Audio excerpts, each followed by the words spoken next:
Welcome to Boys episode 159. I'm Robbie. I'm Josh. I'm Dylan. And we are here with a very, very special episode for you tonight. Just like them all. They're all special in their own little way. Yeah. We're bringing them to you. All episodes are created equal in my eyes. I agree. We're going to get right to that. But first, some quick advertisements, so hang tight or skip. Boyspodcast.com. It's a hub of all things boys. There you will find links to our Facebook, Instagram, Twitter, as well as a golden donate button at the top. Be like Katie. Be like Zach. Be like Shay. Be like everybody else who's given us money. We got big things coming up, and we need your cash. All right? Can I make it any more clear? Cold hard cash. Some of that folding money. We like the kind that jingles, prefer the kind that folds. That's right. Is it still folding money if it's online? Bitcoin. True. We prefer the kind that's digitized. Can you fold a Bitcoin is what I need to know. Fold a Bitcoin. No. Hard hitting questions of 2019. Yeah. Bitcoin always freaked me out because I thought it was coins. I thought it was like pixel shaped coins. No, like that'd be so every fucking time, cool. Every time That's I how think it would Bitcoin, work. Totally. I see in my head the Mario coins. That's what I see when I think of Bitcoin. I see like a Minecraft type deal. Well, their logo is like a bitted coin. A bitted coin. Hence the I don't name. know. Yeah. That sounds like a mercantile. The bitted coin. Yeah. It still sounds to me like a fucking scam. Like, hey, give us your actual money and we'll give you this digital currency. Yeah. Well, if my money doesn't mean anything, then why do you want it? Exactly. Yeah. I've never invested in the old Bitcoin. It makes no sense to me. But you know what makes sense to me? That we're available on iTunes, Stitcher, SoundCloud, YouTube, Spotify, man. Check us out, Boys Podcast. All one word, where you can look at all our episodes on Spotify. We also have a beautiful boys playlist on there, features songs that we love. Oh yeah, I forgot about that. Maybe even some past guests who have bands, their songs are on there too. So leave a review on iTunes, help us rise up the ranks. Subscribe and share. Just share the shit out of it is all I can ask you to do. Email us. At Boys and Boys Podcast. Email us your favorite cough. Just open up your phone, cough into it, and hit that send button. I'm going to try this again. From the top. Well, from your top. Oh. Oh, wait. That sounded gross. Oh, yeah, no. From the tip. I'll give you. I was gonna say that. I'll give it to you from my tip. Please Robbie. do. Email us at boysofboyspodcast.com. Shoot us a little bit of feedback, and we'll send you some stickers. That's right. Throw your physical address in that joker. Yeah. Hit the old send button. Hear the whoosh of the mail being sent. If I try and send an email on my tablet, it doesn't work. It doesn't do weird. the whoosh. It just doesn't send it. It's just like, fuck you, no. So it sits in the inbox and it never goes whoosh. Yeah, dude. That's not the sound it made, though. When you send it an is. email? Yeah, it is. Yeah. It goes. just like that. Are you serious? Well, it's more of a. See, I always thought it was no, I'm thinking of the AIM login stuff. Yeah. Or like the iPhone. You know what's funny? I'll get to this in a minute, but a quick little teaser for a story I have. When you're in an airplane and you land and everybody's phone goes off in the airplane, you know the stock iPhone text like doo-doo-doo? Yeah. Or the ding? Yeah. It's like a chorus of that as soon as you get in like the cell phone reception. It's really Robbie, funny. I'm a model airplane passenger. I leave mine on airplane mode until we dock. Why? Wiener. Fucking nerd. No, I don't assume. My phone is always on. I don't turn that shit on airplane mode. Here's the thing about airplane mode. If you have a Verizon, Apple, iPhone, XS Max 512 gigabyte with an OtterBox. Oh, actually, I switched cases. I have the officially branded Apple silicone case and a nice navy blue. Uh-huh. I've also got a tempered glass screen protector up top. Okay. If your glasses are falling down, if you could push those up.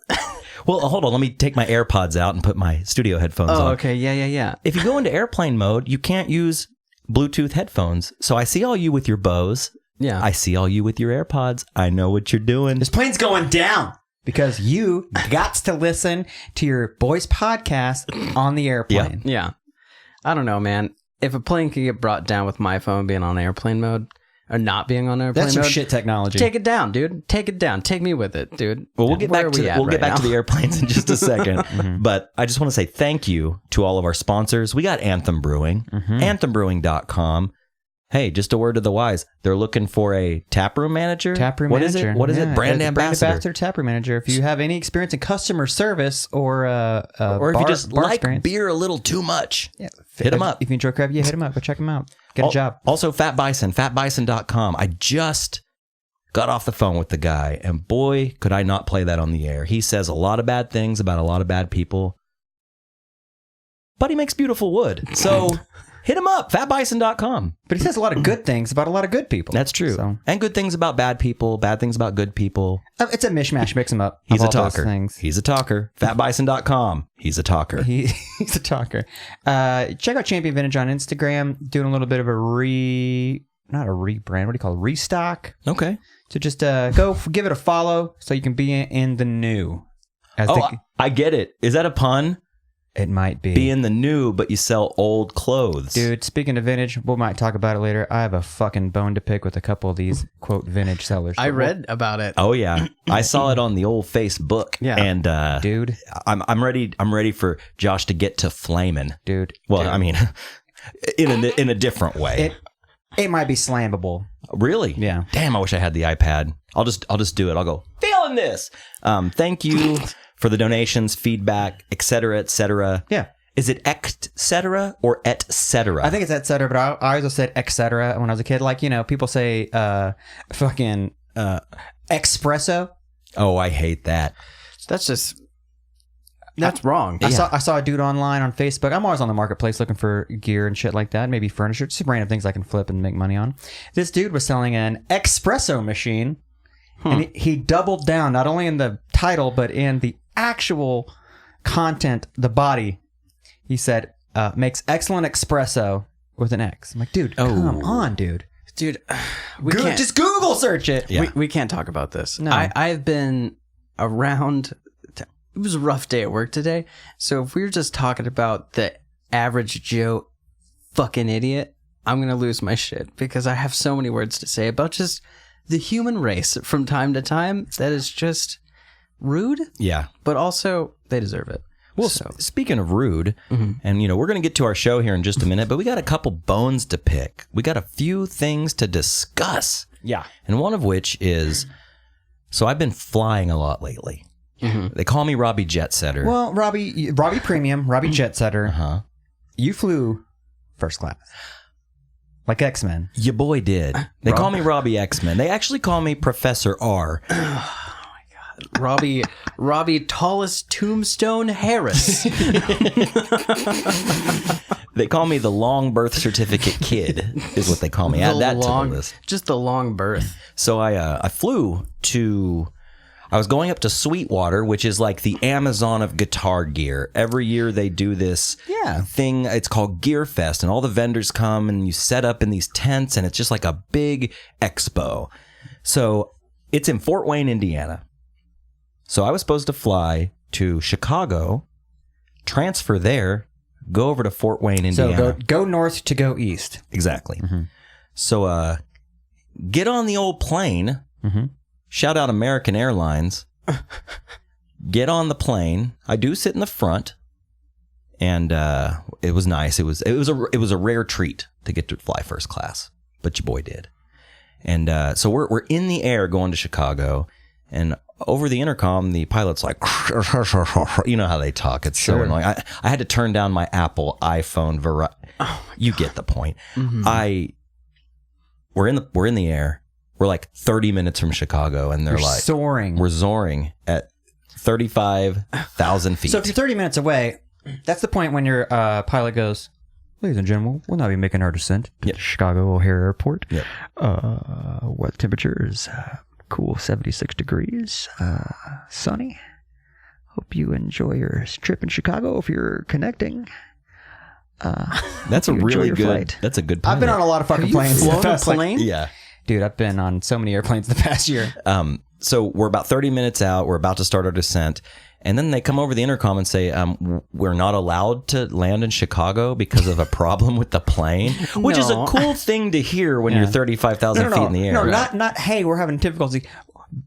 Ladies and gentlemen, not letting us land the plane because there's an issue. We'll just leave it at that. Yeah. It's like, we're just going to keep you guessing. Just not. The thing you don't want to hear ever is we're not allowed to land a plane. Are we in speed? Yeah, exactly. With an airplane? Is this plane going to blow up if we get under 30,000 feet? Well, listen, I'm not the worst flyer, but when something like that happens, you start to get that white knuckle. Oh, yeah. You just start grabbing the armrest and and it was kind of a turbulent flight. Yeah. And so anyways, long story short, they dump us off in Green Bay, Wisconsin. Dude, land of cheese. That's right. I got cheese. I cheesed. Okay, when you landed in Green Bay, I wanted to ask you, how many vendors or stores in the airport were selling cheese heads? Every one, and I took about 5 steps before I saw one on somebody's head. Yeah. What? I was like, you look dumb. And they're all branded. Dude, they love their fucking cheese heads there. It's not a good look. Can I go on the record and say the cheese head is not a good look? Yeah. But Wisconsin is the only state... They pride themselves on that. Like, you can't... It would be like, okay, Oklahoma, we're the home of, like, the Sooners and the what are they called? The Cowboys? Yeah. OSU Cowboys? The Dallas Cowboys. So it would be like us having those giant, oversized cowboy foam The hats. Turd Ferguson hat. Yeah, the Turd Ferguson hat. Tornado hat? Yeah, Oh. everywhere. We don't do that. No. No. So they dump us off there in this rinky-dink airport. No connecting flights. Like, literally 0 flights going out in our direction. There might have been like one going to California or something. And Very far away. yeah, so we decide that we're just going to drive. Yeah. So we had an impromptu 8.5 hour car trip from Green Bay, Wisconsin, all the way through Illinois and all the way over to Indiana, Fort Wayne, Indiana. Man, that sounds awesome. You go from a 30-minute flight, 30 minutes, like, oh, we're almost there, to you're driving now 8 hours. Yeah, dude. Like, the flight from Chicago to Fort Wayne's like an hour. yeah. But they dumped us so far back to the west that we had to like backtrack. And I'm in this car. We end up renting a car because we got to get to the show. Yeah. You know, Get to the gig. we got a show to do. And so we drive 8.5 hours, end up in Fort Wayne at like after 10 p.m., which isn't too late, but you have to understand, I got up at 4 a.m. to catch this flight that morning. So let's just say it was a long day. Yeah. And then, the show went great, blah, blah, blah. On the way home, we're flying from Fort Wayne to Dallas and then up to Oklahoma. Well, from the Fort Wayne to Dallas, there was a huge thunderstorm system in the Midwest. And we had to fly around the storm, which added like 2 hours to our flight. Missed our connecting flight. They dump us on the next flight, which was like 2 hours later. We're like, okay, fine. We'll just go get something to eat. No big deal. We're almost home, We get on the plane. We board the plane. We sit on the tarmac for like an hour. Nobody knows what's going on. The stewards do not, way to be woke. They have no idea what's going on. Yeah. And we're like, we're up in first class, so we can hear the pilots talking. So apparently there was a dent in the wing that they caught moments before we taxied to take off. And I don't know if you know anything about aerodynamics, but not good. Yeah. Yeah, that would have I'm just imagining like your plane taking off and then them getting up and then just the pilot looking out the window like, this isn't a video podcast yet, but you can see like the pilot going,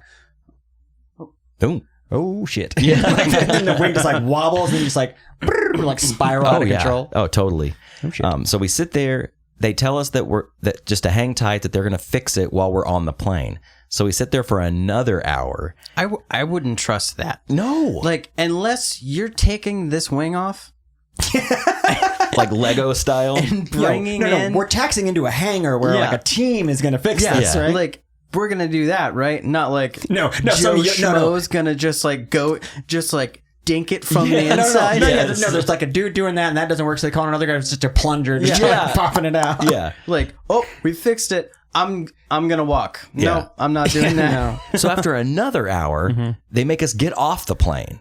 Yeah. And then another hour passes and they make us get back on the plane. Then we sit on the tarmac again for 45 minutes because there was congestion. Fuck that. I know, dude. It was insane. And here's the deal. We were in Dallas. We could have drove home in this amount of time. Dude, you could have gotten an Uber home. You know what I mean? Like you could have waited on an Uber to get you. Totally. And then take you there. That's fucked up. So like the first flight, in the amount of time you probably got to the airport early, waited for your flight, flown, and then got a car to drive to Chicago, Fort Wayne. You could have just drove there from Oklahoma City. That's what I was thinking. It was like 2 more hours to drive from Oklahoma It's a City. 13-hour drive. Yeah, it's not too bad. Well, okay, so maybe 5 more hours. I'm being a little exaggerating but you here. got to add in. You got to get to the airport early to check in. So you got to add that time in. That's true. Daddy's true. That's true. So I was supposed to be home at 11 a.m. on Sunday. I didn't get home till after 6, which wow, poor me. But dude, I was tired. I worked all weekend. It was hot. It was busy. Dude, no, fuck that. Even if you were on like a chill ass vacation where all you did was smoke weed, eat pizza, and get your DS all weekend. I love Nintendo. The last thing you want to do is to all that shit you had to do with to put the plane. You know what I mean? Coming back, you're like, well, fuck that. Now I'm just exhausted. I'm tired, like you said earlier. Fuck the human race. I was in full Dylan post shift mode at that point. I was just like, oh, FTW. I will say post bad shift. Normally, I'm not in that bad of a mood. Post shitty shift. Shitty shift. Mm-hmm. Well, so also one more thing I want to add, and then we're going to get to the next part of the show. We've got a lot to get to before our guest gets here. Why did it go back? I don't know. It's okay. We're having technical difficulties, just like the plane. Turn this shit around. Ladies and gentlemen, you might have noticed that the screen has moved. No need to worry. We're taking care of that. The stewardesses will come around and give you a complimentary peanut packet. And a tiny bottle of water. The tiniest bottle of water that has 2 sips in it. You're going to be so thirsty, but they won't come back around for another 45 minutes. You will notice she'll be up at the front texting on her phone the entire time and talking shit on the fat people on the plane. But feel free to get drunk as fuck at 7 in the morning on this airplane. Yeah.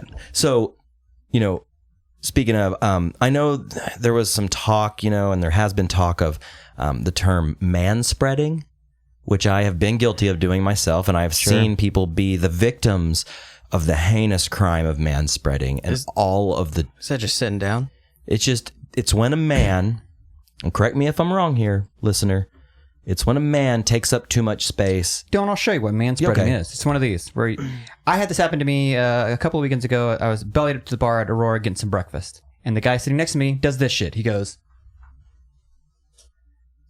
Oh. When both your legs are almost making like a V shape, and you're encroaching someone else's space. Right. Oh, okay. Well, I had a case of what I'm going to call Pam spreading.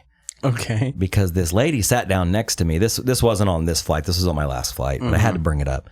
She sits down next to me, and she's a real seat filler, if you will, and was proceeded to be the rudest, most asinine, most not mentally aware of her surroundings. First of all, she asked me to hold her coffee, which I was like, now hold on. am I Jeffrey the butler? Did she I think go? Not. Did she go? Excuse me, sir. Could you hold my coffee for me? Or did she just go hold my coffee? No, she was like, hey, can you hold my coffee? Which I'm not talking about like hold it while she puts her bags up. She wanted me to hold her coffee so she could like get her tablet all ready, which she fumbled with for like 15 minutes while I'm holding a steaming hot cup of coffee. She also ate. You just pour it out, dude, on the plane. On her. Also, she ate 2 huge kolaches on the plane, which stunk up the whole plane. It was terrible. She also spread. She was Pam spreading, so her leg was over in my aisle and just completely in my bubble, man. Yeah. In my bubble. It was terrible. And, anybody can be rude, man or woman, whatever. Mm-hmm. But man, I understand the man spreading now because I was being spread upon. Mm-hmm. And man, I'm not a huge guy. Yeah. I don't spread. No. I'm not a spreader. Yeah. Dude, I take it even a step further, and this is the most uncomfortable thing on a plane to do, but I do it so I'm not in anybody else's space. If I'm in the middle seat and there's 2 people on the other side of me, I will cross my legs where my leg is tight over the other one. Me too. So I'm like taking up so much less space. I keep a tight cross, dude, on a plane. I like that feeling. I like that. Like that's kind of just how I normally sit anyway. I'm sitting like that right now. Like at work, that's how I sit. I don't know. I like the ball support. Yeah. Or like, I don't know, the muscles. I like feeling my balls squished together. Yeah, dude. I like to squish them till they hurt a little bit. Yeah. Well, we're going to get to the show. Right. The meat of the show. Our guest has arrived. It's a very special show. Mr. Brad Blanco returns tonight. And without further ado, episode 159. Brad Blanco. On with the show.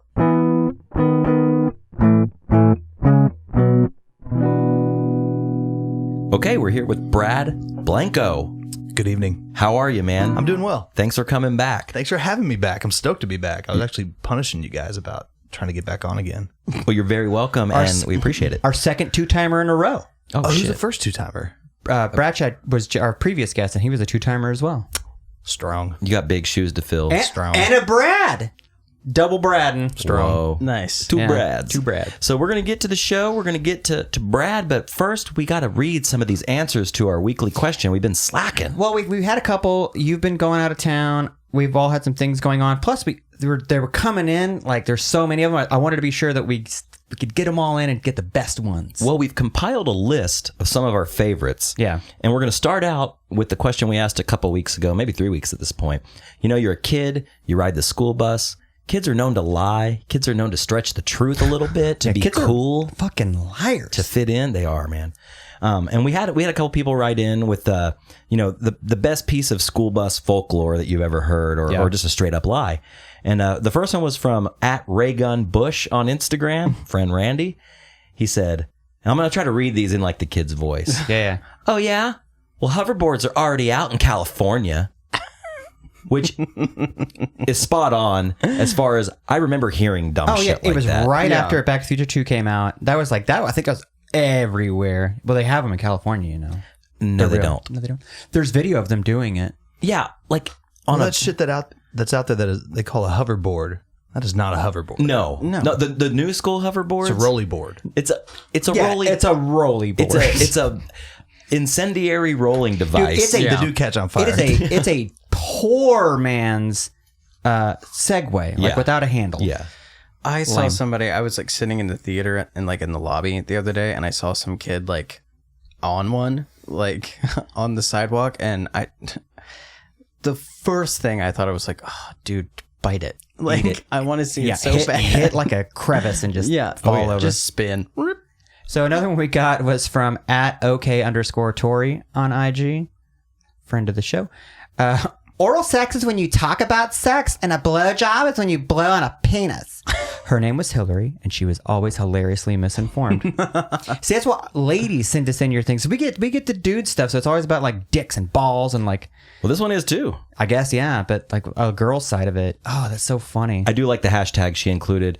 Hashtag bless her heart and hashtag 1993. You get a date, you get a year. I like it. It's a real time I was like stamp. 22 in 1993. Man, what was I? Let's see, 81. Not really, but I was. Wait. I was 76. No, I wasn't. What am I thinking? I was 12. Oh, Yeah. 22. Oh, I'm not that Yeah. old. I am losing my mind, though, apparently. Next, we have a double header, and I want to read both of these because the first one is kind of like a warm-up. Mm-hmm. It's like, you're walking up to the mound. You might be in that batter circle. You're swinging the bat. You got the weights on it. Our friend and contributor to the show, Zach, it's Zachary Zach on Twitter, this one's good. said, the first one is, you can get an IQ test to determine how smart you are, and doctors can measure your muscle IQ to determine how tough you are. Man, kids are dumb. Okay. Reeks of bullshit. This is how a kid on my bus would have said it. You can get an IQ test to determine how smart you are, and doctors can measure your muscle IQ to determine how tough you are. Like that. Is Hillary talking again? Yeah. Okay, and now here's the grand slam home run, my favorite one of the school bus folklore, which just seems like something straight out of my past. Once a friend of mine tried to convince me that there was a Michael Jackson music video in which he eats dog shit. That fucking rules. I guarantee you I can tell you the video. It was for Black or White. Right. And at the end of it, he turns into a panther. Yes. And like, but there's an extended cut where he eats shit. He eats a pile of dog shit. Why? Yeah. It's not the guy that ate the shit when Philly won the Super Bowl. What happened? What? Some guy, they were raging in the streets because Philadelphia, and there's a guy hammered, and a bunch of people gathered around him and had their phones out, and this guy bent over and like ate some shit. Like off the sidewalk? Yeah. Do we know what kind of shit? I mean, it looked like shit. Like human shit? Yeah, I don't know, but they're wild up there. It might have been human shit because there's so many people, they're raging. Somebody just got a drop trowel. eat a little shit. But now that guy's always going to be the guy that ate So, but it was in shit. You're never not a shit eater. I mean, he's looking it up right now. This is but so it was good. in Philly. Yeah, here it is. There you go. 11,000 views. I just ago. looked up- Horse poop. Dude boy. eats shit in Philly, and Play this it. got brought up. Let's see. It's the Super Bowl one for sure. Okay. All right, let's just see. Play. That's good enough. Commercials. We got a nice ad here. Thank you, Comedy Central. What do we got here? Do they still have South Park on Comedy Central? I think so. I think that's still going strong. Oh, Drunk History. Okay, hey guys, there's a new season of Drunk History going on right now. Check it out. All right, Awesome. on to the shit eater. All right, we got a guy skanking. Hey, it looks like he's kind of mule kicking Remember, towards this is it. post Super Bowl victory. So he's tanked. Oh, all of these people are Dude, that is hammered. so much horse shit. That's a big pile of shit. Okay, yeah, okay, horse Put your shit. scarf on, dude. You idiot. He did it. Oh, he's kneeling down. Okay, he's hovering over the shit. Okay, he's telling everybody to be quiet. I need peace and quiet to eat shit. Okay, we got people filming. Toss that scarf back. Yep, don't get shit on your scarf. Oh, dude. Oh, like a fucking Star Crunch just got right in there. Okay, in what world would that make you cool? Apparently, Philly, dude. Philly sucks. Fishtown. Hey, all Philly fans, we love you. Maybe he wants to be like Michael Jackson. Have you guys spent any time in Philadelphia before? No. No. I have a little bit. Yeah. When we were on tour, I was in Philadelphia, and the city lined in trash. I will tell you that. And the funniest thing is there's like signs like posted up in the neighborhoods. It's like, Don't you eat know, horse shit? no, none of those. But it's like a whole bunch of like $500 fine, and I'm like, there is open garbage just like on Philly's dirtier than fucking New York easily, because at least people in New York have the decency to put their shit in trash bags. In Philadelphia, they're just throwing it on the streets. Gross. Bunch of shit eaters up It was there. nuts. I got two things that I really like about Philadelphia, and one of them is my good buddy Tony Godino. You guys know. Oh, yeah. He's from Tony. Philly, from the Scranton area. And then that vegan restaurant, the Tasty. You guys been out there? No. To that?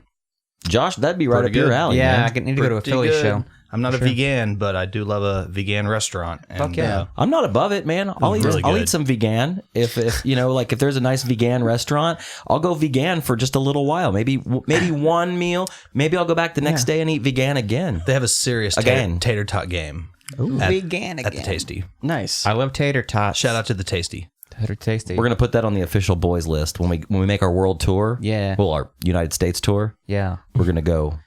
What's it called? The Tasty. World Tasty. tour. First stop Philly. Yeah. We're gonna eat some stop shit. And then we're gonna go eat some tater tots.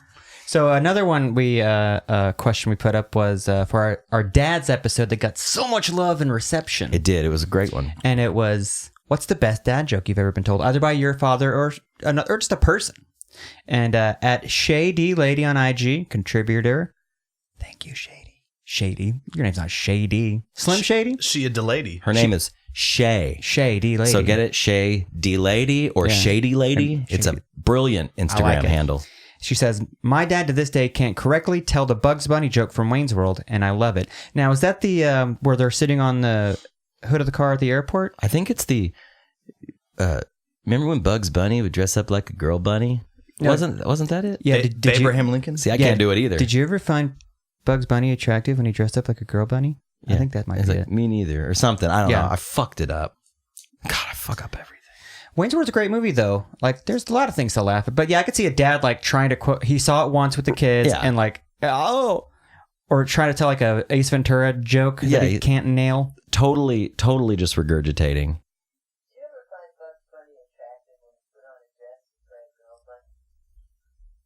No.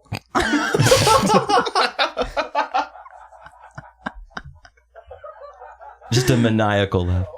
So, I went down this YouTube rabbit hole for some reason and came across an interview with Mike Myers, and he was talking about that scene and how that doesn't look edited at all.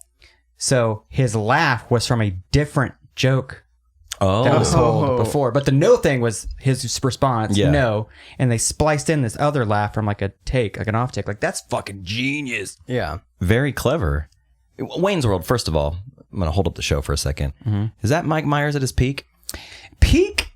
Is Wayne's World where he peaked, No. or would it be Austin Powers? I think Austin Powers, International Man of Mysteries, where he Yeah, peaked. because Wayne's World is great, but like, Wayne's World is great. Wayne's World. but is Austin good. Powers though, like the first Austin Powers, bro, Pretty good. it slaps. It holds up too. Yeah, I'll it's tell you. as the kids say, Austin Powers, International Man of Mysteries. Can slaps. confirm it does slap indeed. I can't confirm. I recently watched it again for the first time in years, thinking, holds up, man. It fucks, as the kids say. Oh, okay. Ooh. It fucks. It slaps. You know. Yeah, baby.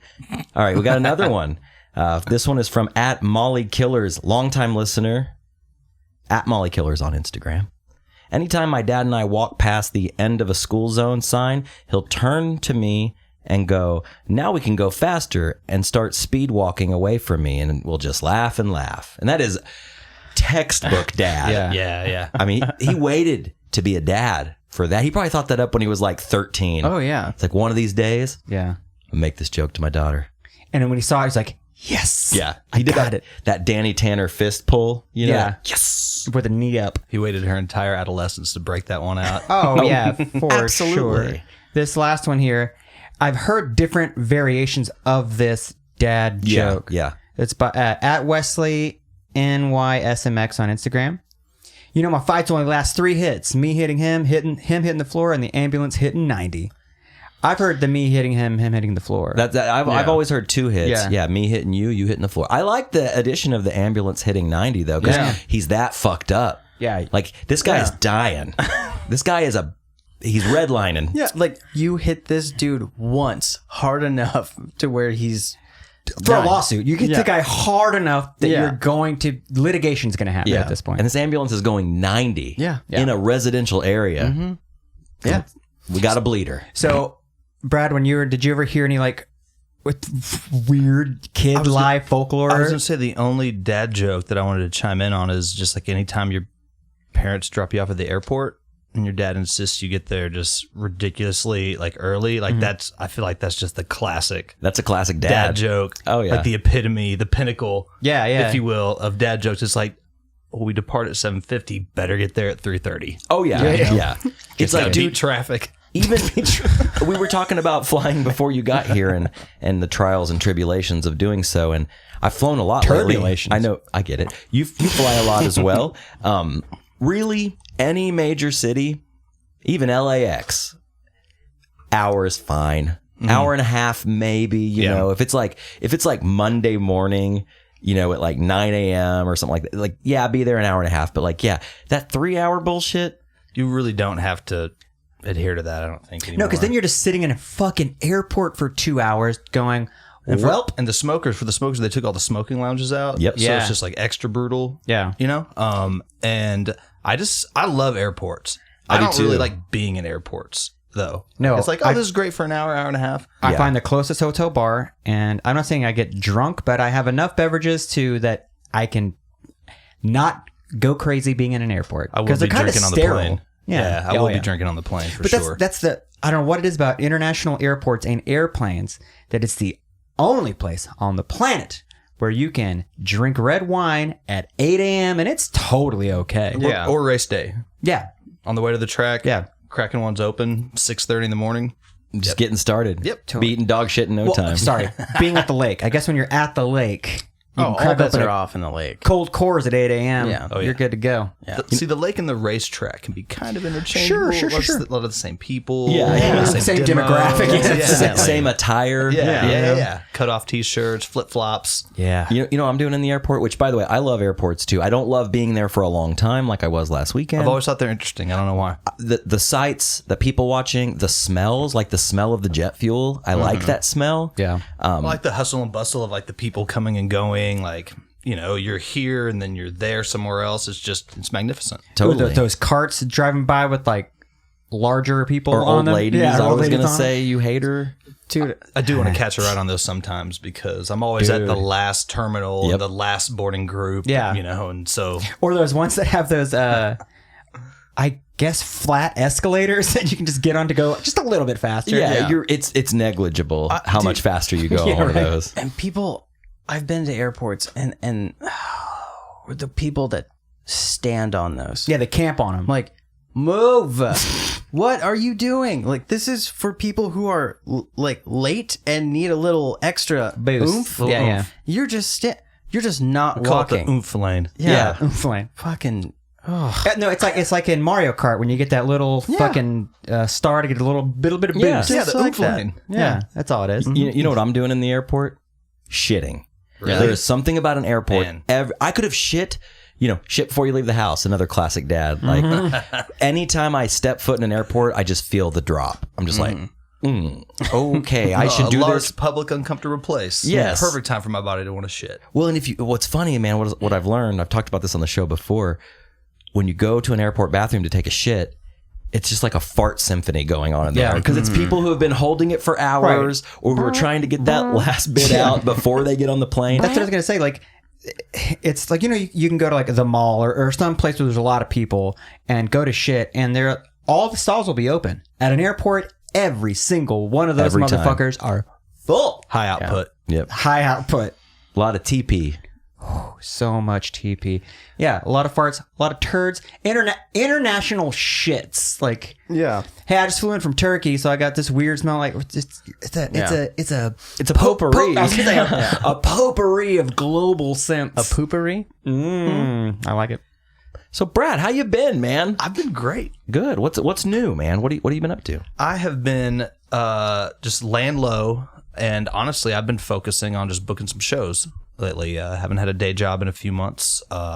Been working with Tom and Brent and the team over there, and just booking some gigs. Booking some gigs. Trying to stay busy. That I'll go out and work occasionally if MX is doing something, but lately it's just been just grinding with Brent, putting stuff on the calendar. So it's been pretty cool. Staying busy? Yes, very busy. So for the listeners, who are you booking for? So right now I'm handling the calendars of MXPX, Unwritten Law.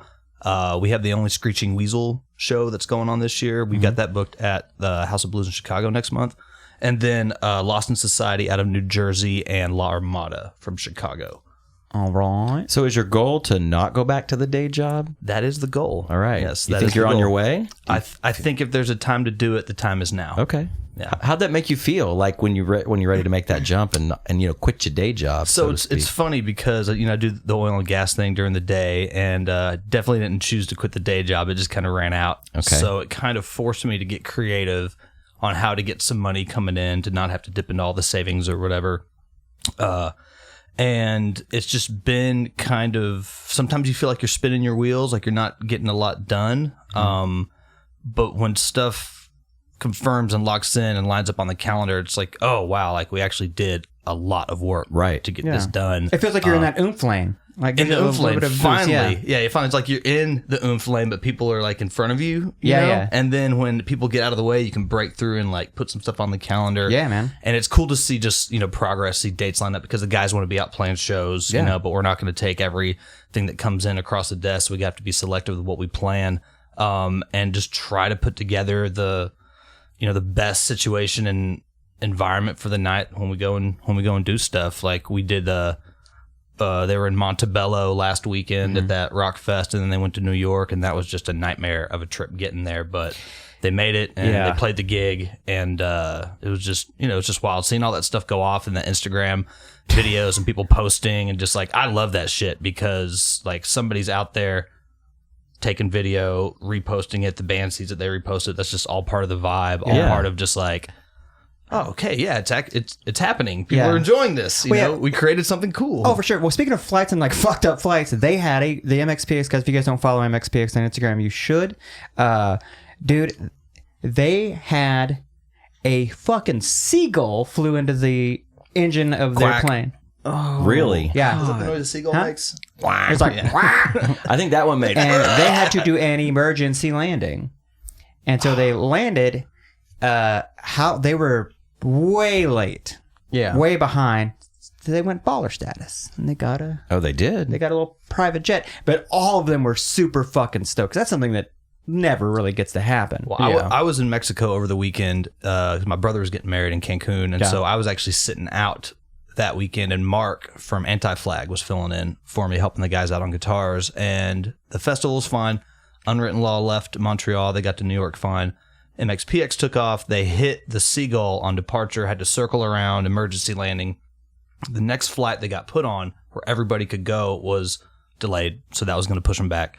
The next flight, only the band could get on, so the crew would have to stay behind. That one got delayed. So there was another flight, and so it was kind of like, all right, do we go ahead and pull the trigger on this, or do we wait out this flight? Well, that flight ended up getting delayed. Oh, my God. And they had already had the jet scrambled in the air headed towards them. And yeah, they made it happen. They're supposed to go on at, and I might have this wrong, but the show was supposed to start at 10. They went on at 10:02. 10:02 or 10:32, I don't remember. But That's fucking ball. They made it. They made it. They They probably made didn't get to do a sound check or anything. It's like, fuck it, we're just No, gonna do it. this was the classic throw and go. So I'm getting the play-by-play over my phone. Yeah. You know, like Brent, we're in the air. Brent, we're in the car. We're at the venue. You know, and no sound check. They checked the instruments, Dude, and then boom, there's got to be YouTube. I want to see YouTube of that show because I'm sure they were just like, fuck it, like putting everything they have into the show. Everybody like, dude, said fuck like it. the environment was electric, the crowd was wild. Everybody had that kind of pent up like energy because everybody knew the band was on their way. Right. They're like all checking their watches. Are they going to make it? Yeah, well, like the support bands had played, like, I mean, that was people just kind of waiting around at Down some to the point. wire. Yeah, and so they got there, they went on, and the crowd went off, and all the band talked about once everybody got home was like how much of an electric show that was, and they just like needed that day. Yeah. Like to go out and play that gig. And Yeah, rip it kind of took all the stress and from like waiting and like what's gonna fucking happen. You play the show like fuck it, it's worth it. Dude, that show's and like great. just running from terminal to terminal and just getting different information and like, okay, back to the United Terminal, okay, back to Air Canada. It's like, oh, what are we doing? Yeah. Well, that goes to show, kids, when you go to a show, you never know what the band went through before they stepped on the stage. you have no idea. Also, being in like a So don't punish them. Yeah. Don't throw things at them. being in like a bigger band too, if there's any sort of like problem with a plane, I would cry because it's just like, dude, I don't want to Skinner this. You know? Like, that's so scary. They call me the John Denver kid. I would I'm a big never bopper, step on a Mike. plane again. Like, oh God. Yeah. The Almost Famous, if you will. Yeah. Remember on the scene in Almost Famous where they're going, yeah. and the drummer's like, I'm gay! And then it writes itself. Yeah. I was like, oh, right on, man. Yeah. we were talking before you got here. I had some plane issues last weekend myself, and we had to be diverted and all this stuff. And what a pain in the dick, dude. So sucks. It sucks. When we flew in from Cancun, we went inland and then up the coast of Texas instead of going right across the Gulf because of weather. It added a little time, but I was like, man, look, it's as long as we get there after this whole weekend. Like I flew home on Monday, so everything over the weekend had already happened. As long as I get home, everyone gets home safely, like I'm good. I can decompress. Yeah. Like just especially being removed from it, just the anxiety of like, oh, I can't do anything to help, Yeah. Like, my brother is the one who actually made the plane happen because he's a private pilot and they don't usually move planes until they're paid for because it's not a cheap thing. Yeah. And they had the plane in the air without any contract or nothing. Like, we had to get the guys to the gig. So, and I think the drivers of the SUVs were fans. Somebody was a fan along that chain of command, and so like somebody was stoked helping them out. Dude, the planets aligned. Yeah, things like that happen. Like, I wanted to ask them, like, dude, how fucking cool did it feel to be in like a private? Because they were like stressing out, and then they started posting all these pictures of like, well, we're in a cool ass private jet. I can't really complain. It's pretty nice. Yeah. Brent had only sat 7, so Mark had to stay behind and take the commercial flight that got him in late. And Brent had to sit on the like the 7th seat was the toilet, but it has a seatbelt. Oh, wow. So that was his office. Works out great if you're nervous. Hey,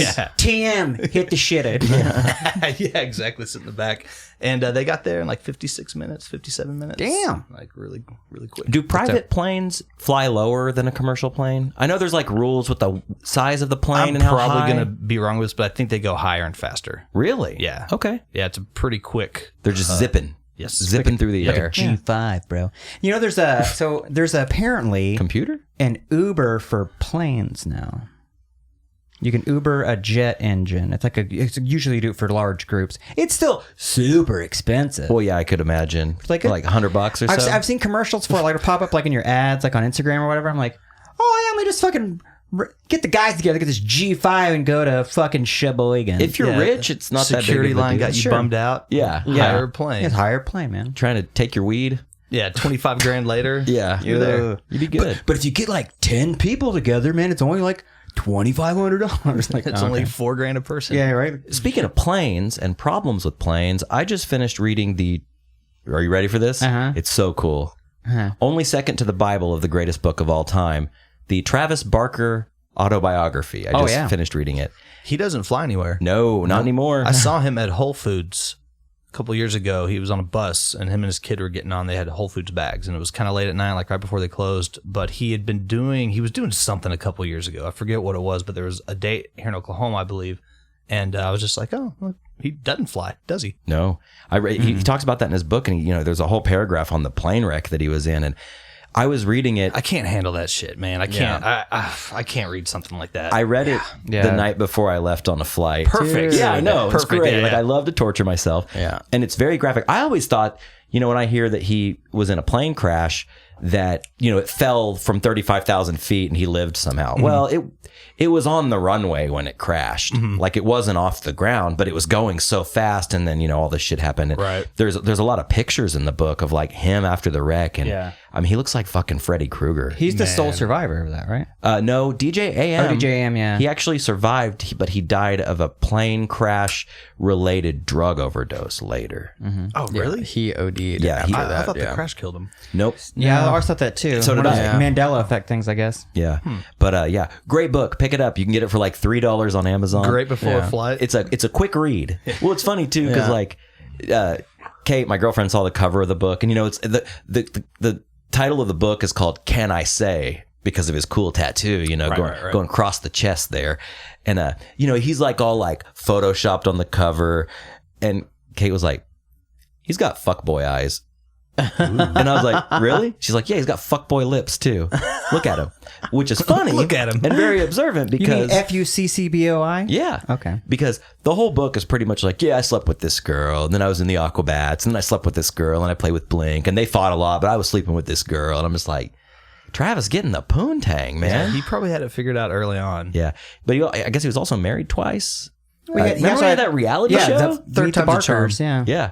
I think he's a single man. I think he's just swimming in it now, but he's all healed up, so that's great. Oh yeah, still killing it. And he's a monster, so I was so sad when I heard about that. Like, Me when too. He was in a plane crash. I was like, no. Sidebar, can we talk about this Blink 182 Lil Wayne tour? oh yeah, we can talk about that for sure. I have mixed feelings. I would like to go see Blink 182 on this tour. Josh and I saw him on their last tour, and it was a great show. Great show. Do you Great see show. It was truly great. The video that they announced that tour with the performance? The mashup? The mashup, yeah. So, as a person who works in the industry of shows and booking shows, and you're always behind the scenes and shit, what do you think of it? My first question was, where's the second guitar coming from? Oh, was there some tracks going? Yeah, because Ski was playing the part, but there was like a rhythm track. That was So like he's rhythm doing that. guitars. And then there's the jin jin jin jin. Right, like I that like was to do going- sounds a lot. Yeah, that was just like going on. Remember the last episode we had the hand gestures. That's right. Going Yeah, on. yeah, So yeah. we can bring that back. But Nice callback. I was just like, where's the again, full circle to the first episode. Is there some guy off stage playing guitar, playing with working him. his wah pedal? Well, you've seen know? Lil Wayne play guitar, right? He's great. He's a what do they call him? Like Yngwie, a virtuoso. Yes. Yeah, Move he's over great. Hendrix, move over Yngwie. Move over John Bonahama Sa. Dude, he is his own. They got shreds though. He's his own shreds. So you could put like a Lil Wayne shreds, and it would just be him playing. It's bad. I have some thoughts on that tour. Like, I would love to see Blink again. Like I said, we saw him, was it last year or 2 years ago? 2 years ago at this point, yeah. When California came out. Yeah. And it was, I hadn't seen them since, God, like 2001 maybe. It's been a long time. And I thought that the show was great. I've heard a lot of people say that they're not that great live and it's overproduced. I had a blast. We went, you, me, and we met old Jake Morrissey out there and had a good old time.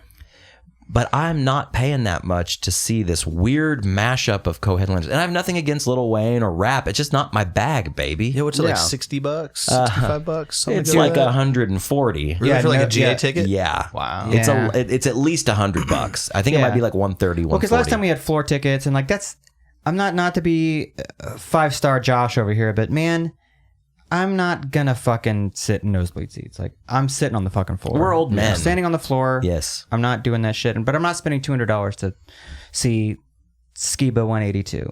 Yeah. And even that $100 ticket, by the time you check out, is probably $125, with fees and shit? Yeah. $130, They're gonna hit you $132. with the fees, And you know man. what? None of that revenue makes its way to the bands. Really? They see none of that money. That all goes to the house, Live Nation, AEG, whoever's putting that thing on. Insider information with Brad Blanco. Yep. I love it. Hey, So that whole thing that Pearl Jam did years ago, The fighting Ticketmaster Ticketmaster, shit, yeah. fucking right on, man. Good for the Jam, right, Dylan? Yeah. It's Dylan's favorite band. That's what the kids call it, That right? was the first Jam? band I ever saw live. It was Pearl Jam. They were definitely not my first band that I saw live, but I've seen them live twice now, and 8 hours of a great time because they play all of their songs. Mike When you see McCready them plays live, all the notes. dude. Nice. It's just, I think they had 3 encores. They were just like, we're just gonna keep doing this. That's too long. I would pay good money to see the Jam. Yeah. I'd get my Jam on. I would too. I would go see them. Both times I bought tickets, it was like 125 or like $150. But if you do that times 8 hours, that's like $8 an hour. Exactly. To see the Right. Jam. Yeah. To get your Jam on. Yeah, To jam up. super worth it. So Yeah, it's like a McDonald's employees like shift. Like They did $8 an hour. They've done a bunch of like weird, like kind of neat stuff. Because I mean, there was like the stuff with Ticketmaster, and then Didn't they tour were- baseball parks or something? Well, they were one of the bands that like spoke out during like the West Memphis 3. Yeah. And we're just like, yo, this isn't right. And just like tried to like inform people of like what was going on. Like there was a bunch of bands like doing that at the time, but Pearl Jam was one of the bands involved in that as well. And then like 25 years later is when it gets resolved, and it's just like, fuck. But good on you for sure. But Yeah. They're a legacy band at this point. I think people sleep on Pearl Jam. Yeah. Like with how successful they've been and the legacy that they've created and the records and the songs that they put out, like I still feel like people sleep on that band. Like if Pearl Jam came and played at Oklahoma City, I would be there, like 100%. Like that'd be a rockin' ass show. Think they ever would though? That they plays did. I going. mean, that they plays did. going to Dallas. Yeah, exactly. Yeah. If anything, they'll play Tulsa at the BOK. Maybe. Yeah. That's when this first time I saw him was in Memphis. No, I'm sorry, Missouri. And then the second time I saw him was at the BOK Center in Tulsa. And that was sick. Hey, Oklahoma City, we get some decent shows. You know, Tower Theater. We got X playing here on Monday. We got Real Big Fish and the Aquabats coming. And That's going to be fun as fuck. I'm not Did gonna you see lie, I'm what got stoked. announced today? LTJ, Less Than Jake. baby. Yeah, Less Than Yeah. Jake and Yeah. Authority Zero. Yeah, that'll well, be a Josh fun is one. friends with those guys, so we're trying to get him on the At show. the Tower. Yeah, it'd be good. Do a little remote. Get a little LTG on. LTG, less than Gake. Less than Gake. LTJ. My mouth wasn't working properly, Robbie. Roger's the homie. You know, Yeah, so Roger. Like, you could holler at him. He's a good dude. So let me ask you, Brad. I'm known as the one that's going to ask those hard hitting questions. So Hit me.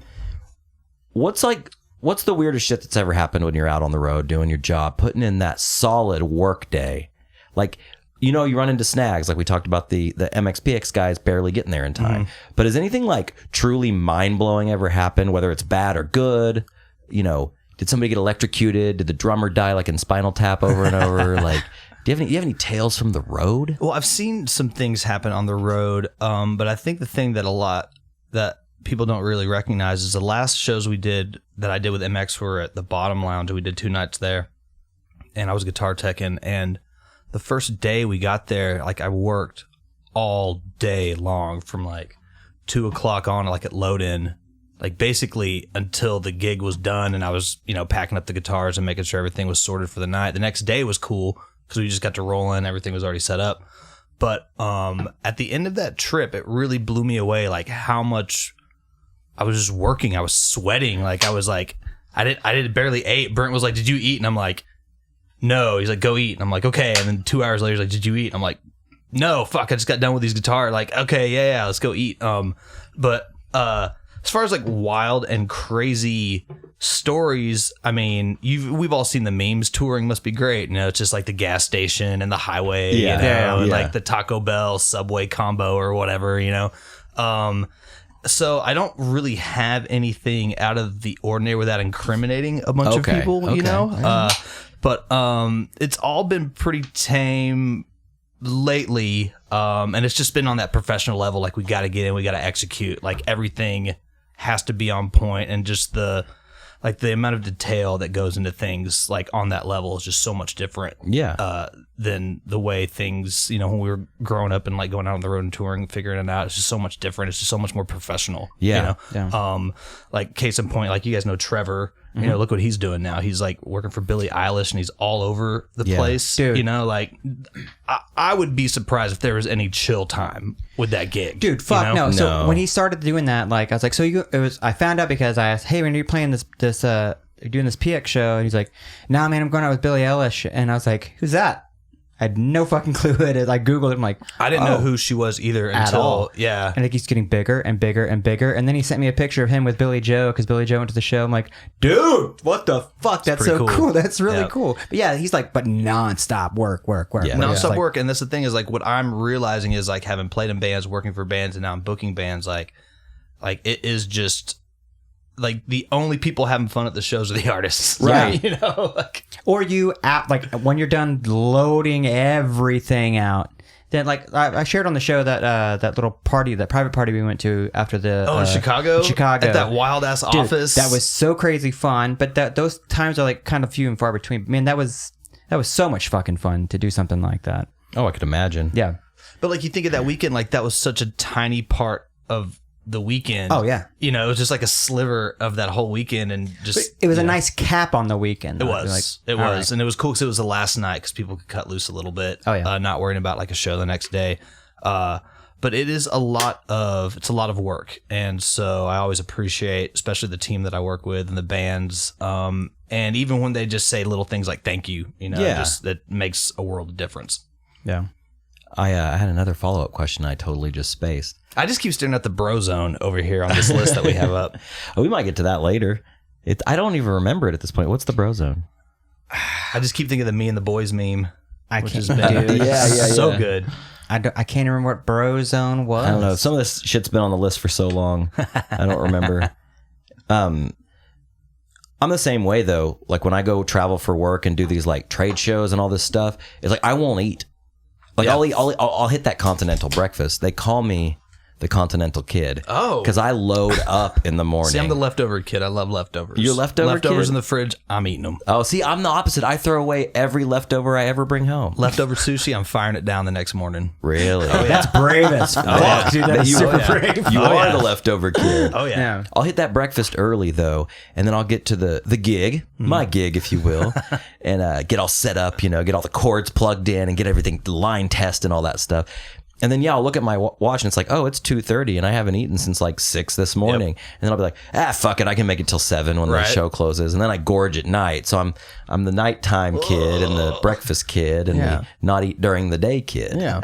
But when you're in that element, like sometimes you just don't really think about it. You're like Yeah. going, you're doing your thing, and And I just remember how humid it was at those Chicago shows. We were inside, but Yeah. I mean, I was just sweating like nonstop. you staying hydrated. I was staying hydrated. Okay, good. Yep. Want to Drinking make sure. all the water. Okay, making sure. All that water. I'm worried about you. I feel Yeah. like the more. I'm sorry. What were you gonna say? Oh no, I was just gonna say, like, you know, usually when you do things like that, though, like if the venue has a kitchen, they'll comp you guys food, and sometimes that food may not be edible and things like that. So so you're like, maybe I'm just not gonna eat then because you don't have time to get out and go anywhere. Or I think the last thing you want to do when you're teching a big show is have to shit. Yes. Like, Dude. and I'm Right. talking like, you know, the, quote unquote, the runs. Yes. Yeah. Yeah. Oh, You yeah. don't want that. At all. Nothing What's- spicy.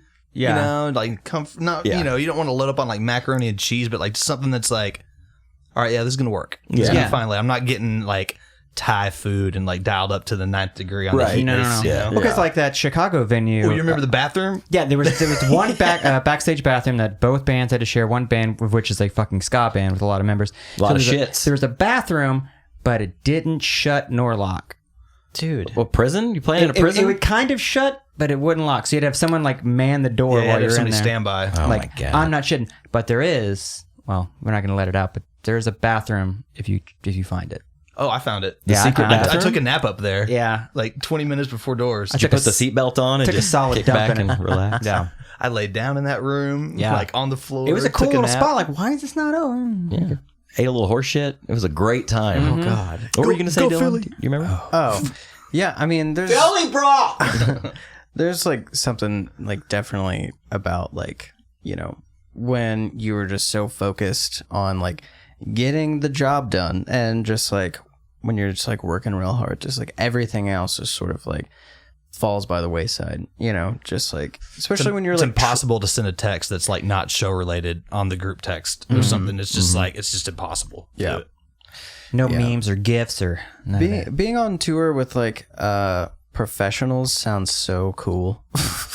Like Compared to don't know what that's like. right. You know, just like, oh God. Just hoping you're going to get to the next spot and Exactly. begging like, on Facebook for Venmo money. That's true. Well, I didn't do that. Oh no, you didn't. I didn't. There was one person that did it all the time though. Yeah, it was gross. That was super fun. Well, the thing with like a bigger band, like the way MX and a lot of bands are doing it now are just doing those weekend shows. But yeah, you have to cross your fingers that your plane isn't going to be delayed and shit like that. But you're doing 2 days, you got that, and then you're done. And you can, with that, you can kind of, like you said, you don't have to take every offer that comes off the table. Like, well, maybe we'll hold on. Maybe a better date will come by. Maybe a better venue, or maybe we can get demographically more people from these cross states, this like cross hatch, instead of just being like, well, you can't do this show because what if the people want to come from like Kansas and it's gonna be a fucking blah blah blah. So you can map it out better because you're not on the road constantly. Well, something that I've learned working the MXPX schedule is people want to just lowball you with offers. And it's like, no, we make more. We don't have to do this. Why would we do this? And they go,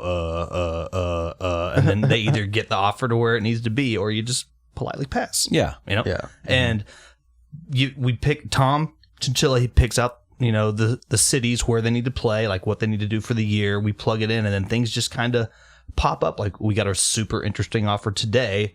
I can't mention it, but like we got a really interesting offer today and it's like, oh great, that fills a perfect hole of something we wanted to do. That would be perfect if it works out. Yeah. So Are there more no's than yeses these days as the band gets older and has more responsibility? Well, What's the thing that? is like this is what Nice. this is what I tell people who offer the band these hilarious offers. Tom will call them insulting offers, and I'm starting to adhere to that language. It's like, we don't have to do this. I mean, like the band doesn't have to do this. The band does what they want. And so once people like realize that and they're like, oh, they don't have to do this. Right. It's really just as simple as that. People start like getting it. They're not starving. But we are turning down a majority of things as opposed to like we turn down more than we accept. Okay. For sure. Interesting. So they're not that young 22-year-old band like, we'll play any garage or anything. Right. They've done their time. And I think you do at some point. And it was funny. I was actually thinking about this loose thought that you just mentioned. Like when you're starting off, when you're trying to get out there, when you're trying to gig and make a name for yourself or whatever, like you should be out there playing every show. Yeah, you grinding. Like you really could. But the second people start offering you shows, it's like, okay, hang on. Now maybe I need to talk about getting a team together. Or at least like maybe not a manager, but somebody who can like help me guide me through these decisions, because people wonder why you play 120 gigs in Oklahoma City in a year and nobody fucking cares. Right. It's like, it's not rocket science. It's like, it's not. like create some demand. Like, Man, play 3 times in the city and like make an actual show out of it, and you'd be surprised at who comes out to see you. That's what we do with the live shows. Oh man. no, we can just go down to the fucking whatever thing's going on at the Paseo and we'll play there. You know, it's like, okay, Hey, we're playing at the Blue Note again. Yeah, especially when like, well, I can skip this show because they're going to be playing next month anyway. Yes. Yeah, but yeah. then that's every single show. And that's what you don't want people to have in mind about your project or your group, right? So why do you think Oklahoma City gets passed over so much? Is it just because it can't be the lack of people showing up these days? I feel like we have. Anytime I go to a big show in Oklahoma City, there's a lot of people there. Mm-hmm. Like I've never been like, damn, there's like nobody here. Right. Even that Blink show last year. I mean, or 2 years ago. Mm-hmm. There were it was at the Chesapeake, but they had like the 300 blocked off. Mm-hmm. But it was pretty poppin'. Yeah. Man, I don't know. I don't book a lot of shows in Oklahoma for that specific reason. But I really think that it's really radio rock or die here. Like bands can have moderate amounts of success, like, bands that come in and fill 89th Street or something, but like Tower or well, if you're filling Tower, you're probably on like a B or C market, just kind of off date tour. You're playing places like Omaha, stuff like that. And sure, you can do it, but like the bands that are really successful that sell out the Criterion and the Diamond and the Chesapeake, like those are all bands that have tons of perception and visibility, and they're either on the radio getting played or they're in that kind of and I don't even know what it is, but it's that they have that that social media perception where, like, remember in the 2000s, bands that would get on an iTunes commercial, right? Or an iPod commercial. Jet, perhaps. Right. Yeah, that band blew up because of that. And you almost have to have something like that for Okies to catch onto. There's always going to be a small scene for, DIY bands, punk bands, that kind of stuff, 100, 150, 200 cat bands. But as far as like, oh, this band does 500 tickets in Dallas, let's book them in Oklahoma City on a Friday. Like, that is not the way to do it. Or let's book them in Oklahoma City on a Tuesday. Let's put them at the Blue Note on Friday night. Yeah. Tell you baby. what. Drown night. Yeah. That's what we should do, guys. We should get on an iPod commercial. You should. Oh, yeah. iPods, those things that are relevant. Well, I was thinking, or no, you know what? I'm going to shoot for the stars. The Microsoft Zune. I was going to say, I would do a Zune commercial. Oh, dude. Just look preloaded with all the classic boys. Nay. Yeah, they didn't sneak the U2 record on there. It's got all the past boys podcasts. The Neil Young thing that he made. What was that thing called? Poyo? Pono? Ponyo? I don't know. Ponyo's a movie. That thing was like shaped like a brick of cheese. It was the weirdest. Like a wedge of cheese. It was like, it's a high fidelity MP3 player. You're about to do a Ringo there. Peace and love. No more fan mail. So, well, cool, man. I'm glad you're staying busy. That's exciting. Yeah, it's keeping me busy on West Coast time a lot of the time. So I got an extra 2 hours in the day, which is nice. But yeah, man, just trying to stack out the calendar and make that transition to full time, I hope you do it, dude. Thank you. I've had some good support along the way, so. Anything exciting coming up? Anything you can talk about? Yeah. Here in a couple weeks, they MX are going to be playing with NoFX and Bad Religion at the Punk and Drum Fest in Portland. So we're going out there to do that. And then the next thing gig-wise... July 12th. July 12th. And then a couple weeks later, we have the only Screeching Weasel show of this year at the House of Blues in Chicago. And that's July something, end of the month. I've never been to a House of Blues. Oh, yeah? There's one in Dallas, right? Yeah. Chicago. I've actually never been to the one in Dallas. Okay. I've never been to one in Dallas or Boston, but I think I've been to all the other ones. How many are there? About a dozen. Okay. Yeah. It's a franchise? Yeah. It's like a Jimmy John's? Oh, What are we doing here? Yeah. I've been to the House of Blues in Dallas twice. Once for Noah. It was actually mine and Diana's first out-of-state trip together when we were first dating. It's for my birthday. NoFX, Old Man Mark Lee, Bouncing Souls. Fucking killer show. And the second was Charlie Bliss. Very good. It's all downstairs. You walk in at street level, and then it's all like super low level. And most of them have like a small room. I did that Wicca Phase tour a few months ago that I was TMing, and we were at the House of Blues in San Diego, but it was like the small room. I think the one in OC or Anaheim is called the Constellation Room, like their small room, but I forget what that one is called. But most of them have like a kind of a small 300 capper. Yeah, the other one has a House of Blues Dallas. It's called the Foundation Room, I think. Okay, yeah. There's a local band here just started called On Holiday, and they just posted something. They're playing there. I'm like, that's fucking crazy. You guys just started like a couple of weeks ago. Small room, House of Blues. You're like, oh yeah, tight. Must be nice, though, either way, it's cool. right? Good for you guys. On Holiday, good for you.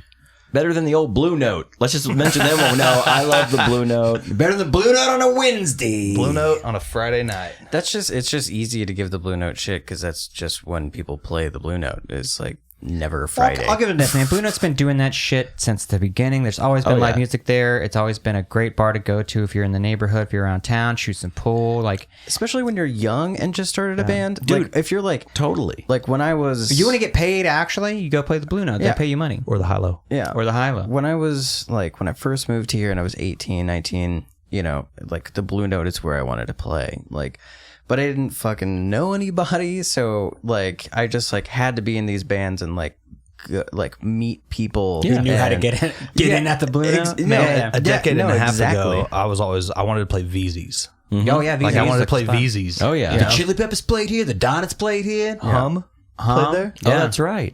I played at the Blue Note like 2 months after I turned 21, and boy, did I think it was so cool. And it was pre-renovation Blue Note. It was donuts that just like The tiny small stage. Tiny stage with Yes. that terrible mural in the background with Yes. like a drum set. Yes. Terrible PA. Like now, I mean, they've got a solid sound system They there. just put in a like a scaled down X32 for the board back there, and I saw a show up there a few weeks ago, and it sounded way better. Awesome. Yeah. Kudos to them. Like it sounds legit in there right now. Yeah, I'm not making fun of the Blue Note for the record. Yeah, I'm just Blue Note making rules. fun of myself playing there on a Tuesday to like no one because we were no one. I mean, I'll say it sounded like shit for years up there. It sounds really good now. Good now. My first bar show when I was 21 was the Hilo, and that was bananas. Yeah, I had some fun times playing there. The Hilo is a crazy place. Like, It sounds great on stage. Oh yeah.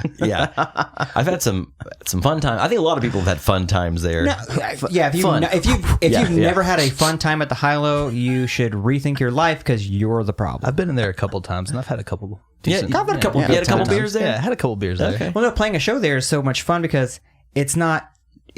It doesn't look like a place where you would play a show. It's like, It's a let's place move you all shouldn't this shit play a out of the show. way. Yeah, you shouldn't play a show, but Yeah. you do, and it's always fucking great. yeah. Oh man, were we playing together when I was? We were like playing a show, and there was a Cubs game on, and people were like watching a Cubs game. Yeah, yeah. And I was kind of a dick about it. I was like, who watches baseball in Oklahoma? Cubs fans, man. What the fuck is this? Hey, go eat some dog shit there, Cubs fan. Not dog shit. It was horse shit. That's what it was. You think anybody's ever eaten shit at the Hilo? Yeah. There's like a fetish ball going on or 100%. something. Yeah, I mean, do a couple of rails and you're It's gonna not even the eat. worst thing that's happened at the Hilo. Just squeaking out an oily holy diver shit into somebody's mouth. Speaking of squeaking, you mentioned Screeching Weasel a couple times, so I'm probably gonna get like shit from this from some of my friends, but the Parasites, yeah. So their guitar player, like I forget what his name is, but he's from Screeching Weasel, correct? I can't. That's the look of I don't know. Yes, the older guy. Yeah, Yeah, he used to play in Screeching Weasel. that's a long what I time ago okay. back in the That's day. what I figured because that's what Clint Williams, my dude, told me about it, and like I've played 2 shows with Parasites, which is cool, and like hung out with him. Like I've like used to. I used to have this like bigger duplex, and I would just like let touring bands crash at my house all the time, and Parasites crashed at my house twice, and that dude cracks me up because we had these bowls like that were given to us, and he was like, man, these are really nice bowls, and I was like, what? And he was like, yeah, they're like old. I guess he collects bowls. dishes? He was a bowlman. Yeah, He's a dish man. Yeah, a dish man, A real dish dish connoisseur. man. And like my house was set up like we had a big living room, and like everyone, that's where like everyone who was in band slept. Like we had a bunch of couches and like extra pillows and blankets and everything like that. He would sleep in the hallway, and just in front of bedroom doors. Like, And he's Step on an me. older gentleman as well. Yes, he is Older an gentleman. older man. And I was like, hey, there's a open couch. Like, what? Yep.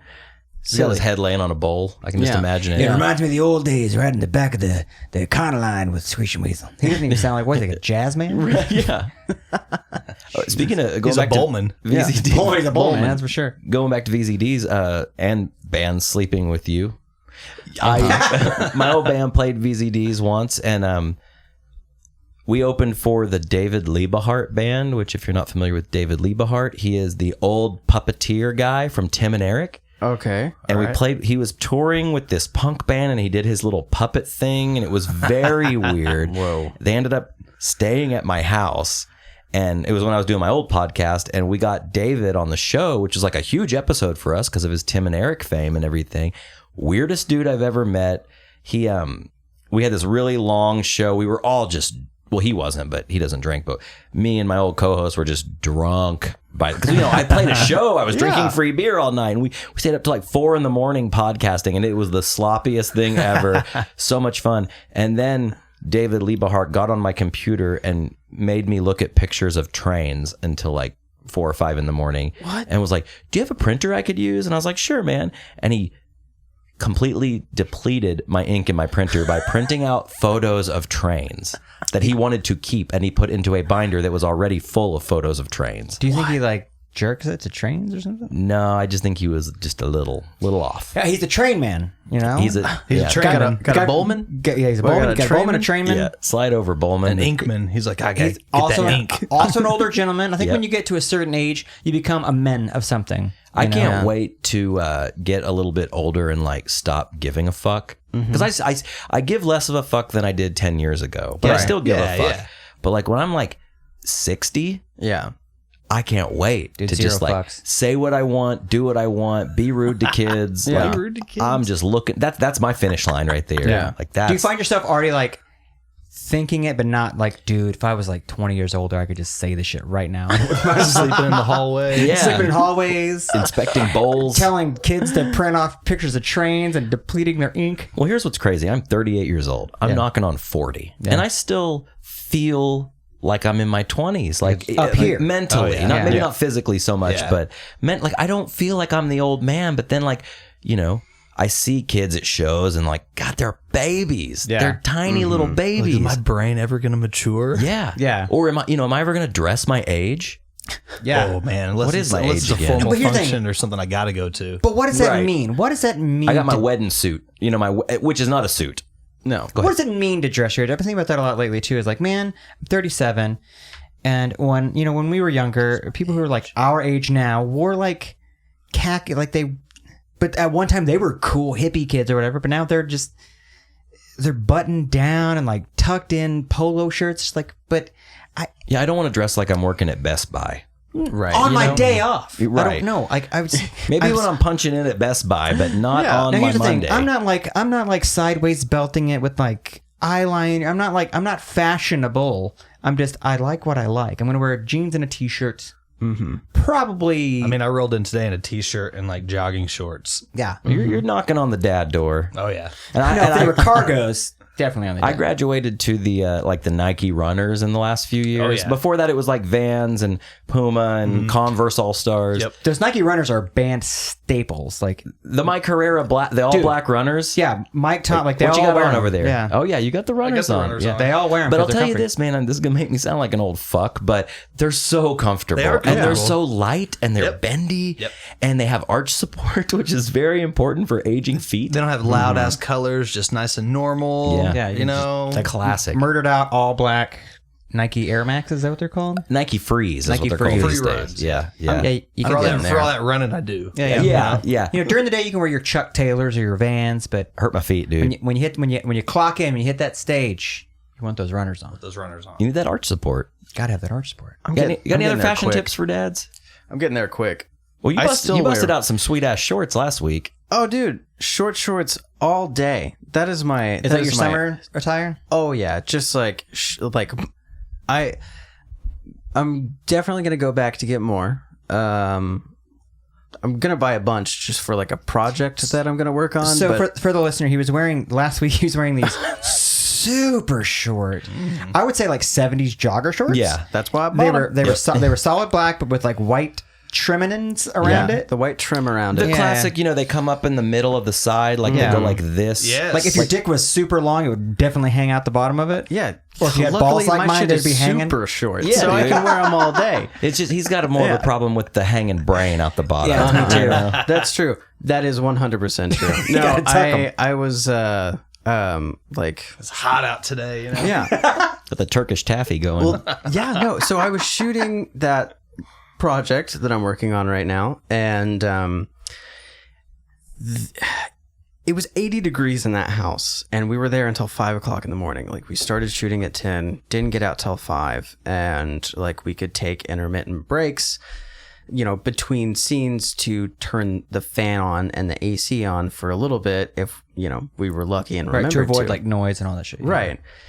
So there was definitely times where like I am directing things. So like I'm like behind the camera or like In moving. these short shorts. Yeah. Okay. Yeah, 100%. I was like, what am I going to wear for this? Because I really I want to be comfortable. I'm vain as fuck. So like I did my hair and everything. But then I put on these short shorts. Right. These mega short shorts. And this shirt way less buttoned than this. I believe I've seen behind the scenes photos of like Stanley Kubrick filming Yes. The Shining, wearing super short shorts, Or like but a Star parka. Wars, like Star Wars, yeah. yeah, George Lucas, Yeah. and you're with other great cinematic directors, Yeah. with short shorts, right? That's Kings of Leisure. I didn't Yes. even, Yeah. I Yes. didn't Love that even band. really think about that. But there was definitely a time where I was bent down. I had covered this person's face in blood. There was blood coming out of their mouth. And I was bent down at an angle where like I wasn't in front of anyone. Sure.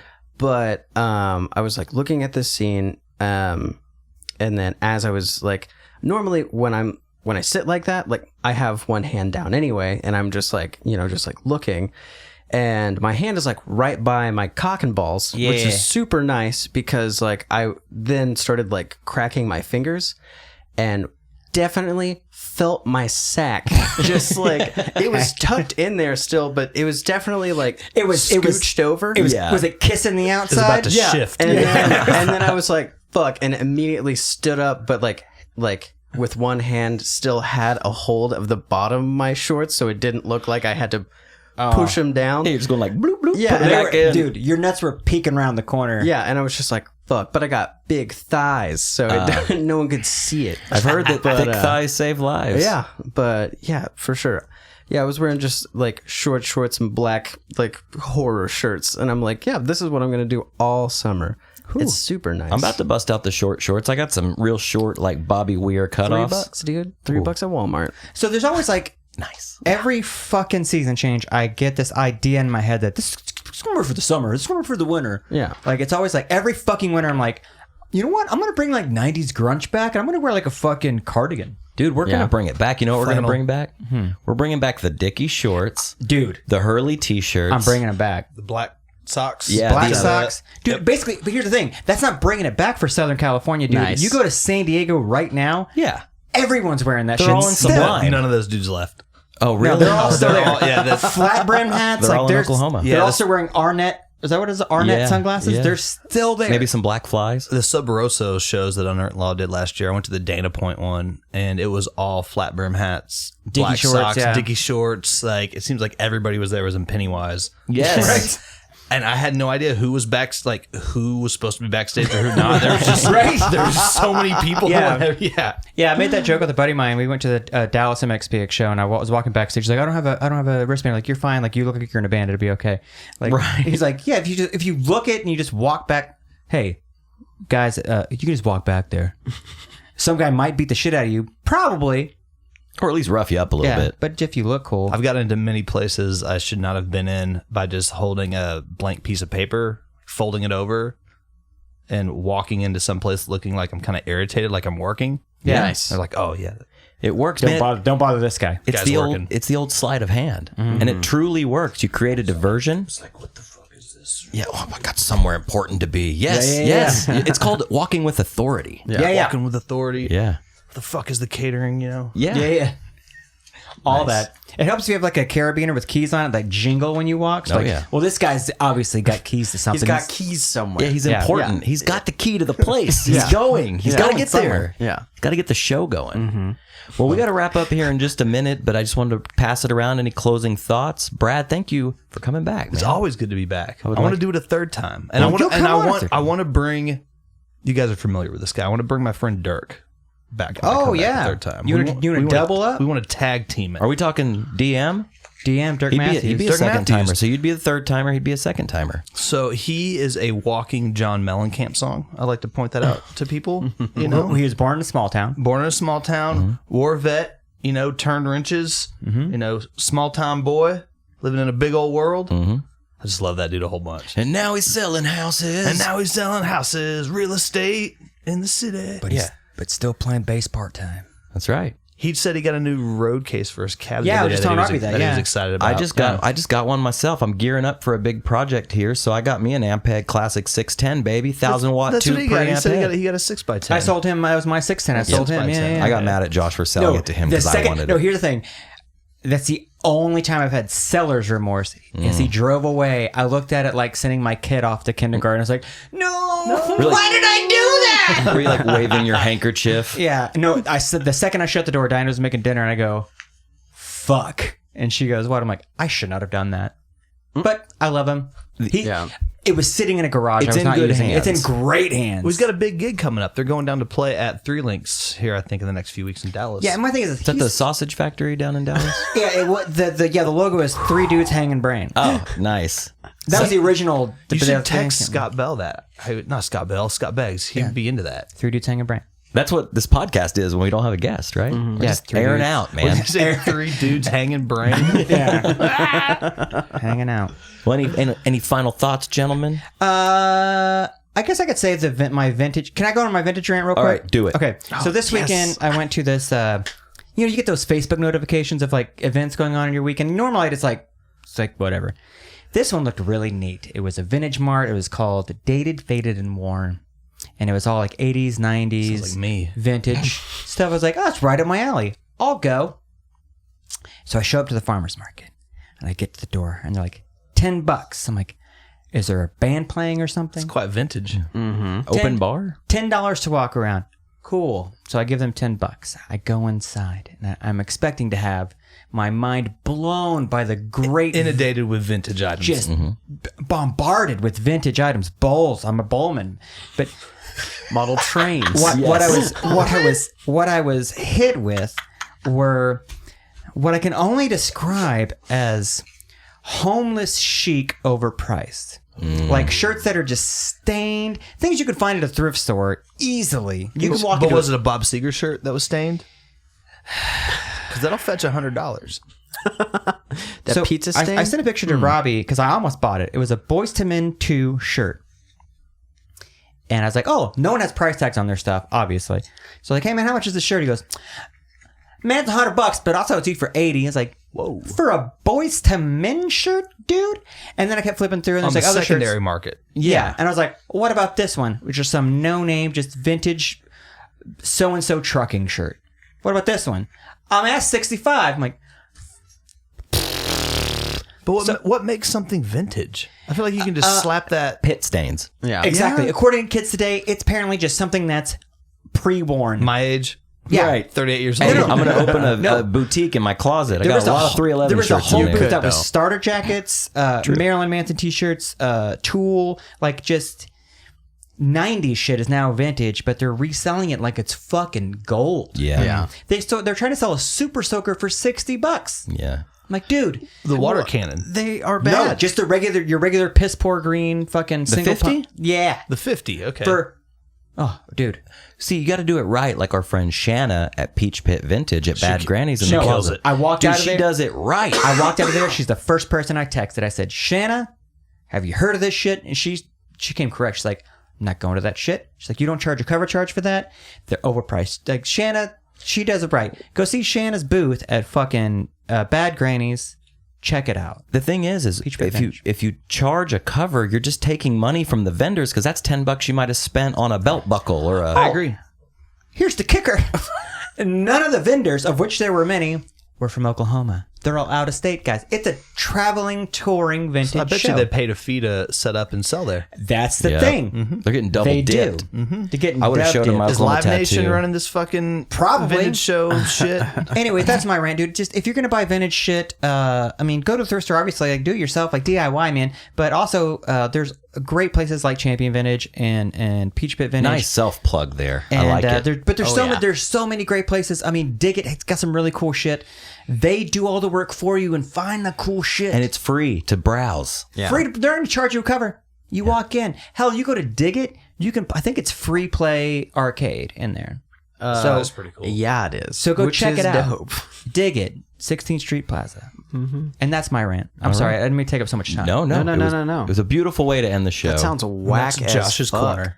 Dude, sometimes I get heated. really grind my gears. You don't really grind my Getting gears hot just talking about it. when people overshell vintage items. I'm going to hang some brain and cool off with the boys. Is it time to hang some brain? Yep. We're going to kill these mics, hang a little brain. Let's do it. Let's hang some brain, boys. All right. Brad, thank you so much for coming over tonight. Thanks for having me back, boys. And we will see you next week. Bye.